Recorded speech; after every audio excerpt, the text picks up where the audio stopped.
Hi there, and welcome back to Haunting Vales. Tonight's mystery begins in a grand country house, where silence lives among the books, and every window hides more than it shows. Late one stormy evening, a guest claimed to see something terrible. Through the library window, a shadow, a struggle, and then nothing but darkness. When the police found no sign of a crime, the story was dismissed as imagination. But Miss Marple knew better. For in this house, truth doesn't vanish, it hides between the lines. As she pieces together what was seen and what wasn't, she discovers that sometimes the clearest view belongs to the one no one notices at all. Stay with us till the end. And if you love mysteries where every glance holds a secret, don't forget to like, share, and subscribe to Haunting Vales. Chapter 1. The Light Behind the Glass. The rain had been falling since morning, a soft, steady whisper that wrapped the village of St. Mary Mead in a gray shawl. The streets were empty, puddles glimmering under the gas lamps. Inside her small, neat sitting room, Miss Marple sat near the fire, her knitting resting quietly in her lap. She had stopped in the middle of a row, her blue eyes fixed on the window. Outside, across the narrow lane, the old village library stood in silence. It had been closed for months now, ever since the new council building had opened in Market Broth. The books inside were gathering dust, the shelves waiting for new hands to disturb them. But what caught Miss Marple's attention tonight was the window, the one on the upper floor, second from the right. It was a light. It was faint at first, just a flicker, as if someone were walking through with a lantern. Then it steadied, a dull yellow glow, moving slowly behind the glass. Miss Marple leaned forward. Her mind, always neat and orderly, began to make quiet notes. The library had no caretaker. No one had the key except for Mr. Simmons, the former librarian, who had left to live with his sister in Bath 3 months ago. The building was supposed to be empty. So why, at 9:30 on a rainy evening, was there a light moving inside? She rose from her chair and crossed to the window, parting the curtains with care. The glow shifted again, closer to the glass this time. A shadow crossed in front of it. For a brief second, she saw what looked like a hand pressed against the inside of the pane. Then the light went out. Miss Marple stood still for a long moment, listening to the rain. The fire popped softly behind her. Then, with a small, thoughtful sound, not alarm, but interest, she sat back down, picked up her knitting, and began to think. The next morning brought sun, the kind that makes even puddles sparkle. The village looked clean and harmless again. But Miss Marple's thoughts were not so easily washed away. At 11, she put on her hat, her gray shawl, and walked down the lane toward the post office. There she met Miss Hartnell, who was always eager to share what she called just harmless gossip. Such excitement last night, Miss Hartnell said, lowering her voice though no one was near. Poor Mr. Cray from the bakery says he saw someone in the library window. Swears he did. Miss Marple smiled politely. Oh, how odd, she said. At what time, I wonder? 9:30, he said, just before the storm got heavy. He was locking up the shop. 9:30, Miss Marple repeated softly. And what did he see exactly? Just a shape, he says. Might have been a reflection. But he told Constable Green this morning. They're sending someone to have a look. Miss Marple thanked her, bought a small packet of tea, and walked back. She didn't hurry. There was no need. If there had been someone in the library, the matter would come out soon enough. And if there hadn't, well, she had seen the same thing herself, and she trusted her eyes. By late afternoon, the constable had indeed come. Miss Marple saw him from her window, standing outside the library door with a set of old keys. He went in. 10 minutes later, he came out, looking puzzled. She waited until he had crossed the road before she opened her own front gate. Good afternoon, Constable Green, she called kindly. Is everything all right? He tipped his hat. Good afternoon, Miss Marple. Oh, nothing to worry about. We checked inside. Everything's locked up tight. Dust all over, just as it's been since summer. Miss Marple tilted her head. No sign of anyone having been there? No, ma'am. Though I'd find one thing odd. The upstairs window latch was open. Just slightly. Could have been the wind, of course. Yes, Miss Marple said. Of course. She thanked him and watched him go. Her eyes went back to the library window. She could still see, in her mind, the faint shape of that hand. She knew better than to dismiss what others called fancies. That evening, she made herself a light supper, fed her canary, and took out one of her notebooks, small, tidy, and full of neat handwriting. She wrote, Tuesday, 9:30. Light seen in library window. Hand shape visible. Latch open. Possible entry by someone familiar with building. Then she paused, pen hovering. Something about the pattern of it all stirred her memory. A similar case, years ago, when a clerk had returned to his office at night to burn incriminating papers before he fled. She tapped the pen against her chin. Not papers, she murmured. Books. The next day, the whole village was talking. Mrs. Price at the grocer's said she had seen footprints in the mud behind the library.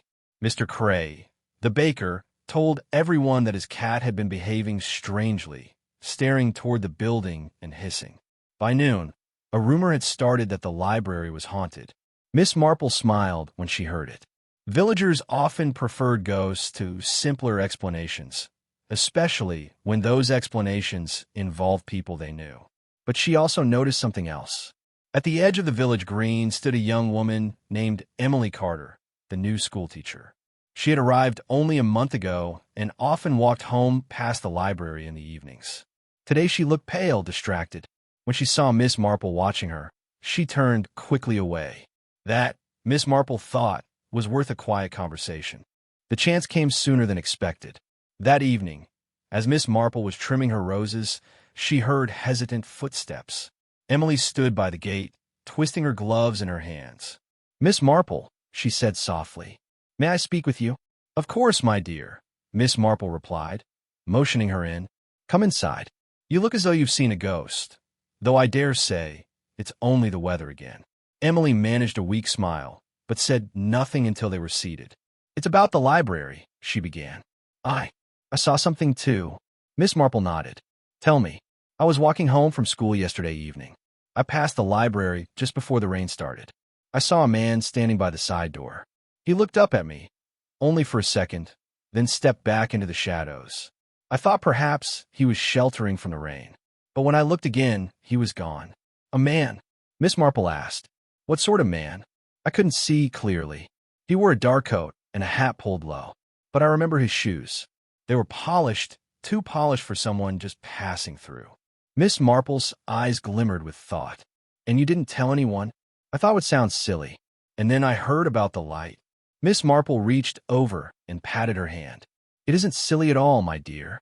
Sometimes it's the smallest thing, a pair of shoes, a half-closed latch, that solves a mystery. Emily looked relieved, but not comforted. Do you think he meant harm? Miss Marple smiled gently. Let's just say I think he meant something, and we shall find out what it is. That night, the rain returned. Heavier this time, drumming against the windows. Miss Marple did not sleep. She sat by her bedroom window, the curtains open, her lamp off. Across the lane, the dark shape of the library stood motionless. Until, just before midnight, the light appeared again. A faint flickering glow in the upstairs room. Then movement, a shadow pacing slowly from one side of the window to the other. Miss Marple watched, steady and patient. The shadow stopped, then turned toward the window as if sensing her gaze. For a moment, the figure's face caught the light. Pale, thin, eyes wide and searching. Then, darkness. The light went out once more. But this time, Miss Marple did not simply watch. She stood, picked up her walking stick, and reached for her coat. The police, she murmured, will take too long. She opened the door and stepped into the rain. By the time she reached the library, the lane was empty. The only sound was the rain on the cobblestones and the slow, steady drip from the eaves. The library door was locked, but she noticed something gleaming near the bottom step, a small brass key, half buried in the mud. She bent, picked it up, and turned it in her hand. The key to the library side door. Very slowly, she tried in the lock. It turned with a soft click. The smell inside was of old paper, damp wood, and dust. Her footsteps echoed faintly on the floorboards. She lifted her lamp and looked around. The room was just as she remembered, shelves upon shelves of forgotten books, tables covered in white sheets, a chair turned slightly away from the wall. She climbed the narrow staircase to the upper floor. Each step creaked under her weight. At the top, she paused. The door to the reading room stood ajar. Inside, the faint smell of smoke hung in the air. Miss Marple pushed the door open and stepped in. On the desk lay a pile of ashes, the remains of several burned pages, and beside them, an open notebook. The last words written there were faint but clear enough in the lamplight. "She knows. I saw her watching." Miss Marple felt a chill that had nothing to do with the rain. She turned sharply toward the window, the same one that had glowed from her house. A sound behind her, the creak of a floorboard. She turned, lamp held high. No one, but the door was closing. Slowly, silently. She took a step forward, her voice calm but steady. "You needn't hide," she said softly. "I've already seen enough to know you're here." Silence. Then, from the shadows beyond the door, a low whisper. "Then you shouldn't have looked."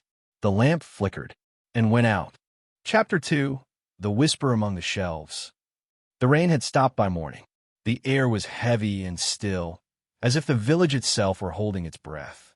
Miss Marple sat in her kitchen, hands wrapped around a cup of tea that had long since gone cold.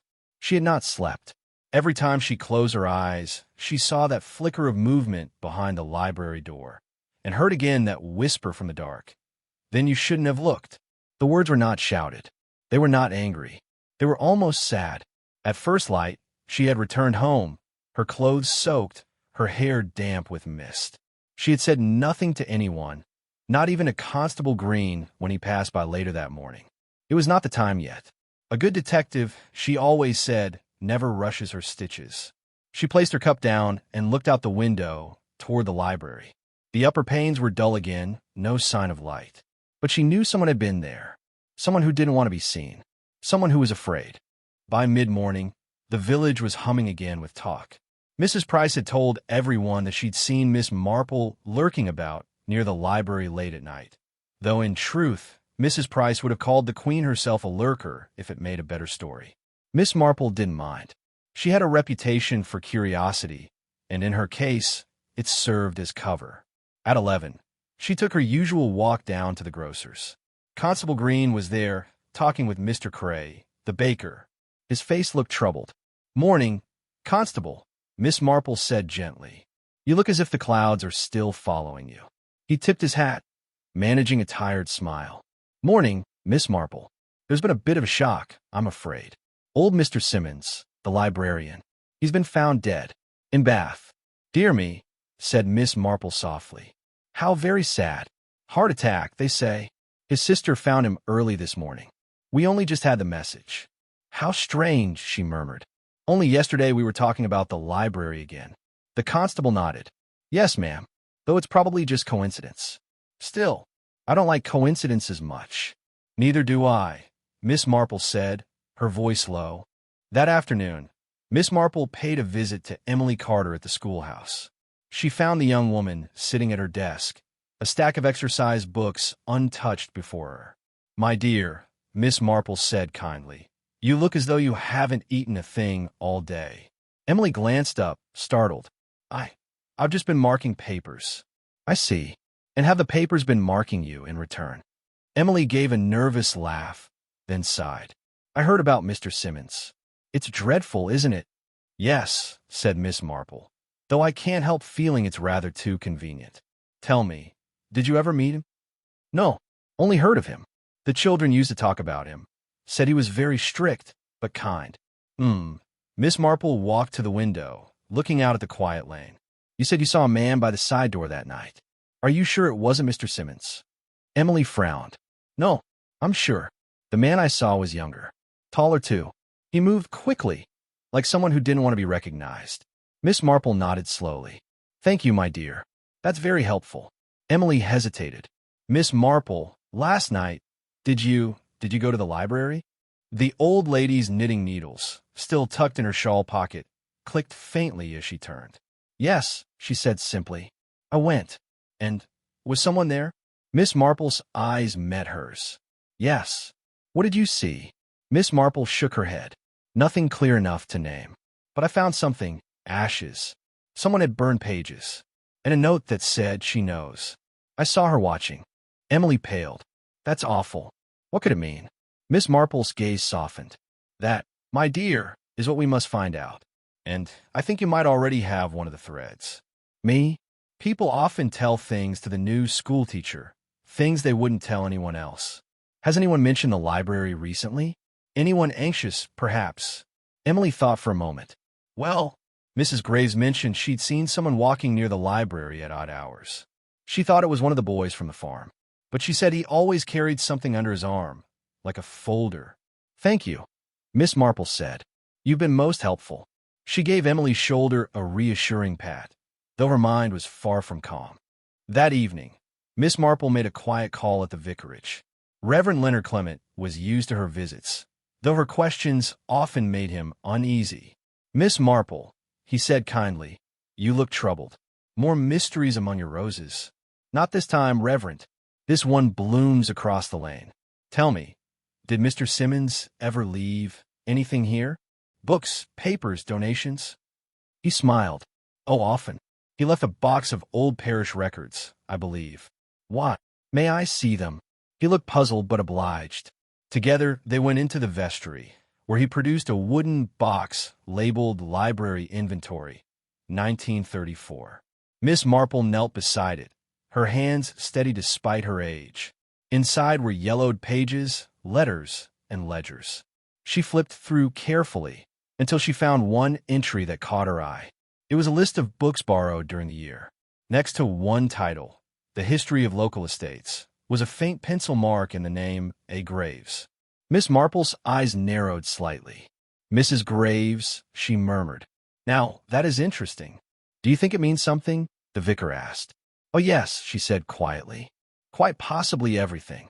The next day, Miss Marple paid a call on Mrs. Graves herself, a large, ruddy woman with a sharp tongue and a sharper memory. Morning, Miss Marple. Do come in. Don't mind the clutter. My Arthur's been fixing that blasted clock again. Miss Marple smiled pleasantly. Always a useful man, your Arthur. Mrs. Graves sniffed. Useful, yes. Though sometimes I wish he'd stop tinkering with things that aren't broken. Miss Marple chuckled softly. I wonder, my dear, you once borrowed a book from the library, did you not? The History of Local Estates. Mrs. Graves blinked. Goodness, that must have been years ago. Yes, I did. Why? I'm merely curious. I've been thinking about Mr. Simmons and about what someone might want with old records. Mrs. Graves hesitated. Well, that book had a map in it. Old one. Showed the village as it used to be. My Arthur said it proved our garden once belonged to the old manor lands. He was quite proud of that. A map, Miss Marple repeated softly. And did you return the book? Mrs. Graves frowned. I thought I did, but now you mention it. I'm not sure. There were renovations around then. It might have got packed away somewhere. I see. Miss Marple's expression didn't change, but her thoughts were racing.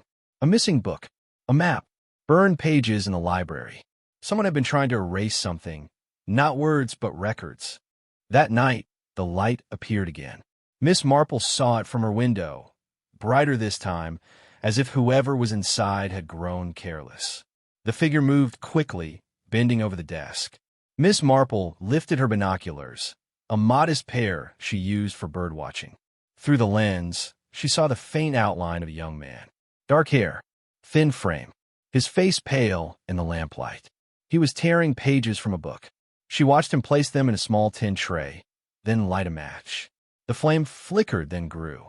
Without hesitation, Miss Marple set down the binoculars and reached for her telephone. Constable Green, please, she said when the operator answered. Tell him it's urgent. There's someone in the library. Again. And this time, I believe he's destroying evidence. She replaced the receiver and hurried to the door. Her shawl fluttered in the cold night wind as she stepped out. Across the lane, the light was still burning. By the time she reached the library, Constable Green was already there, his boots splashing through the puddles. He saw her and called out, Stay back, Miss Marple. But she shook her head firmly. He's still inside, she said. Upstairs. They entered together. The door was unlocked this time, swinging gently on its hinges. They climbed the stairs, the constable's torch cutting through the dark. The light from above flickered once, twice, then went out. When they reached the reading room, the air was thick with smoke. The small tray still glowed red at the center of the desk. But the man was gone. Miss Marple moved to the window. It was open, rain blowing in. "He escaped," said the constable. "Out the window, likely. Dropped to the ground." Miss Marple nodded slowly. "Yes, but he left something behind." She pointed to the ashes in the tray. Amid the charred edges of paper, one fragment remained unburned. Constable Green lifted it carefully with his penknife. A torn corner of parchment. On it, faint but legible, was a single word. "Inheritance." Miss Marple stood silent for a long moment. Then she said softly, "He wasn't destroying evidence. He was hiding a claim." The constable looked at her, puzzled. "I'm not sure I follow, Mississippi." She turned toward him, her voice calm, measured, but sharp as glass. "Someone discovered that an old piece of land, perhaps even Mrs. Graves' garden, once belonged to a larger estate. That estate might carry rights, or wealth, or hidden deeds. Whoever was found out, they tried to erase it from record, to keep the inheritance for themselves." Constable Green frowned. "But who would do such a thing?" Miss Marple's eyes went to the open window. The curtains fluttered like silent witnesses. "I believe," she said, "we're about to find out. Because whoever he is, he knows I've seen him." Chapter 3. The Man Beneath the Window. Morning came too soon. The village was washed clean again, the rain replaced by a pale light that crept over the rooftops like shy fingers. But Miss Marple's thoughts were far from peaceful. She had not slept. Her night had been spent writing, quietly, carefully, everything she could remember. The light, the man, the word on the paper, inheritance. Now, in the calm of day, she looked out at the library once more. It stood as silent and empty as ever, the window still open, curtains stirring slightly in the morning air. She knew Constable Green would return soon, once the inspector for Market Broth had been notified. But Miss Marple also knew that official minds, though well-meaning, often overlook the quiet details, the threads that never shout but always lead the way. And so, before breakfast, she tied her shawl and set out across the lane once again. The library door still hung slightly ajar from the night before. Inside, the smell of smoke lingered faintly. The ashes on the desk had cooled, leaving only gray dust and the faint outline of that single unburned corner. Miss Marple moved slowly through the lower floor, her sharp eyes scanning the carpet. Near the base of the stairs, she stopped. A footprint. It was faint but visible in the fine layer of dust, the print of a man's shoe. Long, narrow, and with a small chip in the heel. She knelt to look closer. The edge of the sole had a faint indentation, the sort of cobbler's repair would make. She rose again, her mind already whirring. Then she noticed something else. Near the window, on the inside sill, a small thread of dark wool caught in the latch. She pinched it gently between her fingers. A piece of coat fabric, heavy, thick, like those worn by tradesmen or farmers. And then, faintly from outside, the sound of voices. She turned just as Constable Green entered, followed by a tall man in a dark overcoat. "This is Inspector Marsh," Green said. "He's come from Market Broth to take over the matter." The inspector nodded politely. "Miss Marple, I believe. Green tells me you've been quite involved already." "I wouldn't say involved, Inspector," Miss Marple said with a pleasant smile. "Merely observant." He gave a thin smile in return. "Quite. Well, I'd appreciate your observations then. What do you make of it?" Miss Marple gestured to the ashes on the desk. "Someone has been burning evidence, but not efficiently. One corner survived." She pointed to the faint fragment, still resting in an envelope Constable Green had placed there. "Inheritance," the inspector read aloud. "Suggests property, perhaps money. Someone trying to conceal ownership." "Precisely," Miss Marple said softly. "And I dare say the person responsible isn't far." Inspector Marsh raised an eyebrow. "You mean here, in the village?" "Oh, yes," Miss Marple said. "These things always begin close to home." Later that afternoon, the inspector began his rounds, speaking to villagers, taking notes, asking questions that were mostly too broad to bear fruit. Miss Marple watched quietly, knitting in hand from her garden gate. By midday, word had spread faster than truth could catch up. Some said the ghost of Mr. Simmons haunted the library. Others whispered that he had been murdered for a will. Miss Marple smiled faintly. Gossip, she always thought, was like smoke, useless by itself, but revealing where the fire had been. At 4 o'clock, Emily Carter appeared again, pale and anxious. Miss Marple, she said, breathless, they've found something. Behind the library, near the wall. Miss Marple rose at once. Show me. Behind the library, the ground was soft with recent rain. A cluster of villagers had gathered, murmuring among themselves. Constable Green stood nearby, holding up a small canvas satchel. Found this in the hedge, he said when Miss Marple approached. Looks like someone dropped it in a hurry. May I? She asked. He nodded. She took the bag carefully and opened it. Inside were several pages of old parchment, torn from larger books, and one folded document that had escaped the fire.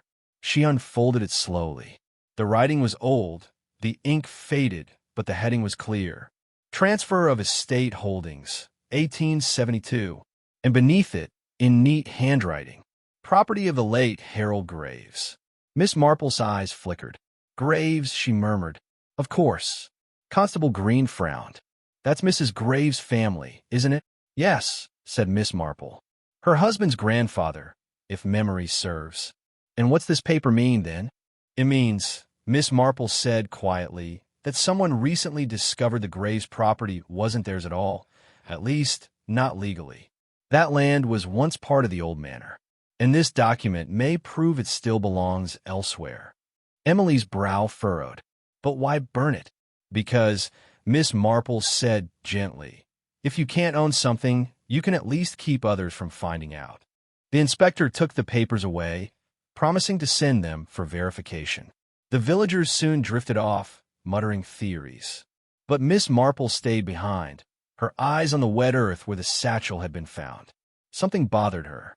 The hedge was thick, its base tangled with brambles. The satchel hadn't simply been dropped there. It had been pushed deep in, as if hidden. And the ground nearby bore another mark, the same narrow footprint with a chipped heel. She crouched to examine it. Then her eyes caught something glinting faintly among the roots. She reached in and drew it out, a silver penknife, engraved with initials. A.G. She stared at it for a long moment, her face unreadable. Then she slipped it carefully into her pocket and stood. That evening, she walked slowly toward the Graves cottage. The windows were dark, except for a lamp burning low in the front room. Arthur Graves himself sat inside, hunched over the table, a pipe between his teeth. He looked up as Miss Marple knocked. Evening, Miss Marple, coming out of the damp. She stepped inside, glancing around the room. The air smelled faintly of tobacco and oil. On the mantelpiece sat a row of polished tools, screwdrivers, pocket knives, and a small wooden box of spare parts. I won't keep you long, Mr. Graves, she said kindly. I was passing and thought I'd ask about that old map your wife mentioned. Arthur frowned. Map? Oh, that. It's around here somewhere. Why do you ask? Oh, idle curiosity, Miss Marple said lightly. I do love old things. They often tell us truths newer things forget. He gave a short laugh. Well, if you're looking for ghosts, you've come to the wrong man. Miss Marple smiled faintly. Oh, I don't believe in ghosts. Only in people who pretend not to be seen. Arthur's pipe paused in midair. What's that supposed to mean? Only that someone has been using the library at night, she said gently. Someone who knew how to get in. Someone who had reason to hide papers. Old deeds, perhaps. His jaw tightened. You think I've got something to do with that? I think, Miss Marple said, that your name's on a penknife found in the hedge behind the library. Arthur's face went pale. You what? I'm afraid so, she said. A.G. Arthur Graves. It was lying not 3 yards from where the satchel was hidden. For a long moment, he said nothing. Then he rose slowly, setting his pipe aside. I didn't kill anyone, he said quietly. If that's what you're thinking. I never said you did, Miss Marple replied. But you've been burning something that wasn't yours, haven't you? He exhaled, defeated. I only wanted to keep what's ours. That land, it's been in my family for generations. My father worked himself to the bone for it. Then I find out it's not even legally ours. Some forgotten paper says we've been squatting all this time. I couldn't let that come out. So you broke into the library, Miss Marple said softly. You burned the records. But you didn't expect to be seen. He nodded slowly. I saw your light across the lane. I thought, maybe you'd seen me.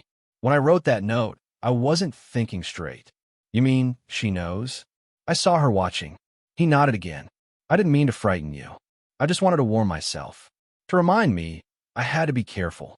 Miss Marple looked at him kindly, but firmly. You've been more than careless, Mr. Graves. You've destroyed public property. You've interfered with legal documents. You've let an entire village believe a ghost was walking. He dropped his gaze. I know. And now it's all gone wrong.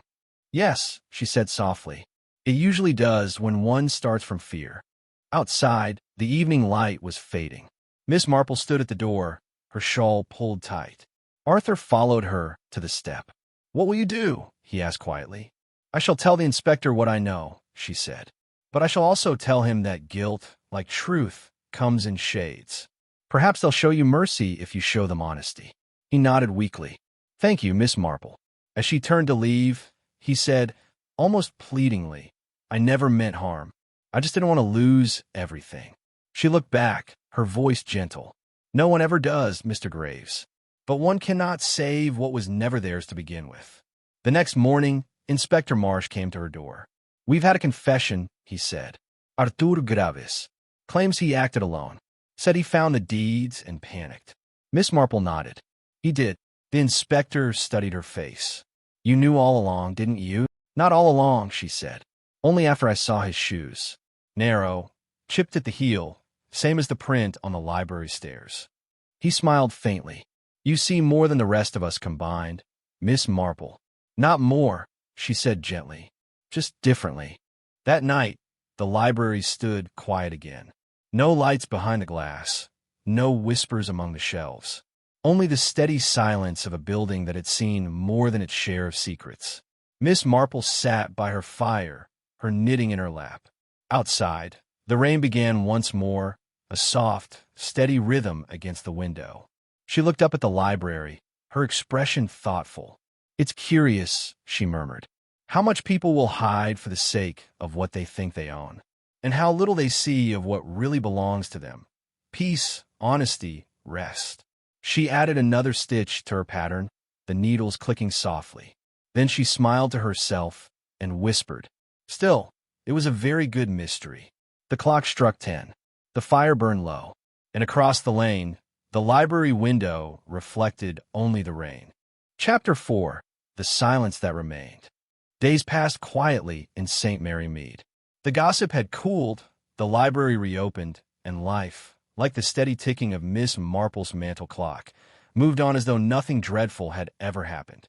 And yet, something still lingered. Not fear, not quite. Something thinner, quieter, like dust that refused to settle. For though Arthur Graves had confessed, though the matter of the burned papers had been neatly tied with a ribbon of official approval, Miss Marple knew there was still something unfinished. It began with a sound no one else seemed to hear. Late one evening, as she sat in her parlor, she heard the faint creak of the library door across the lane. A hesitation in the wind. Then, a soft scrape like something sliding against wood. She stood, shawl wrapped tight, and went to the window. The library was dark, its windows black against the rain. But there, for just a heartbeat, one pale light flickered behind the glass. Her breath caught, then it vanished. The next morning, she went to the vicarage. Mr. Leonard Clement, ever kind and practical, welcomed her in with tea and mild amusement. Now, Miss Marple, he said, you can't possibly mean you saw another light. The building's been locked up every evening since the incident. I don't doubt the locks, Mr. Clement, she said, but I do doubt the people who hold the keys. He smiled faintly. You think someone's been inside again? I think, she said, stirring her tea, that guilt has a way of walking, even after a confession. He frowned. Arthur's in custody. His wife's gone to stay with her sister in Bristol. Who else could it be? Miss Marple didn't answer immediately. Her eyes were on the steam curling from her cup. Finally, she said, the sort of person no one notices until it's too late. The one who picks up after others, who hears what's said but never repeats it. The caretaker? The vicar asked. She nodded slowly. Mr. Benton. By noon, Miss Marple was at the library again. The inspector had left his men to finish cataloging the damaged documents. Benton, the quiet, gray-haired caretaker, moved between the shelves with a dust cloth, humming faintly. Good afternoon, Mr. Benton, Miss Marple said cheerfully. He jumped slightly, then smiled. Oh, Miss Marple, didn't hear you come in. Thought they'd barred visitors today. I'm hardly a visitor, she said lightly. More of a concerned neighbor. I do hope the repairs are going smoothly. He nodded. Slowly but surely. Shame what happened to all those papers. Mr. Graves made a real mess of things. Yes, she said. Terrible shame. Still, I expect the important ones were saved. Oh yes, Inspector Marsh took them yesterday.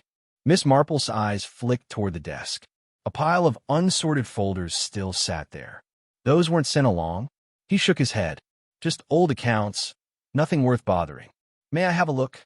He hesitated. Not supposed to let anyone handle them, ma'am.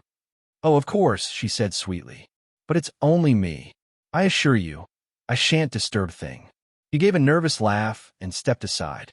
Miss Marple flipped open the first folder and froze. Inside were letters, not accounts. Handwritten, dated only months ago. All signed A.G. Arthur Graves again. But these weren't confessions. They were requests, letters sent to someone unnamed, asking for help finding the old records, offering money, promising silence. And the replies, neat, small handwriting, and signed, were written on library stationery. Miss Marple looked up. Benton was watching her. His expression was blank, but his eyes were not kind. I'd best take these to Inspector Marsh, she said, her voice steady. He stepped forward. There's no need for that. Oh, but I think there is. Put them down, Miss Marple. His voice had changed. No longer the humble caretaker's tone, but cold, flat, and certain. She did not move. You've been helping him, she said quietly. Arthur Graves didn't break in alone. You let him in, night after night. You gave him the keys. Benton's jaw tightened. He paid me to look the other way. Said it was family business. I didn't know what he meant to do. And when he did it, he said nothing. Then you burned the rest, she continued. The papers that prove your part in it. He gave a bitter smile. You really don't miss much, do you? No, she said calmly. But you miss something, Mr. Benton. There's always one detail everyone forgets. He frowned. And what's that? The light, she said softly. The night you came back to burn what was left. You forgot to turn it off.